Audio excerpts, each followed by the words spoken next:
Tennessee's Attorney General is pushing back against a federal proposal that would prevent states from regulating artificial intelligence. The measure is included in Congress's Big Beautiful Tax Bill. News 2's Tori Gessner has a look at some of the potential impacts. Artificial intelligence is a reality, and Tennessee is taking steps to regulate it. Tennessee has one of the first ones, that Elvis Act, which had to do with deepfakes. So that was one of the first ones out there about this time last year. Protecting musicians' voices and likeness from AI. This year, lawmakers passing other bills criminalizing deepfakes. Mark Williams, a Vanderbilt Law School professor and co-director of the Vanderbilt AI Lab, says states across the country have proposed around 1,000 AI-related pieces of legislation.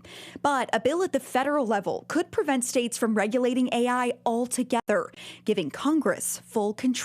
So that's the dynamic is, do we want to leave the individual states to do their own thing and have 50 different compliance regimes, or do we want to leave that to the states because we think this is too important on a global scale to have to figure that out, that's too much to ask. Congress is considering the amendment, which is included in the Big Beautiful Tax Bill. The Tennessee Attorney General leading a bipartisan letter to Congress to push back, writing, banning states from regulating AI would directly harm consumers.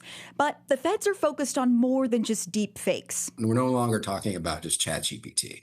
We're talking about AI's ability to basically be involved in military or energy or computer chips, just this sort of international global trade scale where sort of competition over sort of being the leaders of the free world, or is it the Western world or is it going to be more of a Eastern kind of conception in China, where the stakes are getting that big, where the people at the highest levels of government are taking winning at AI that seriously. While Williams believes that part of the bill likely won't pass, he says it could create a bigger conversation about who should regulate AI in the future.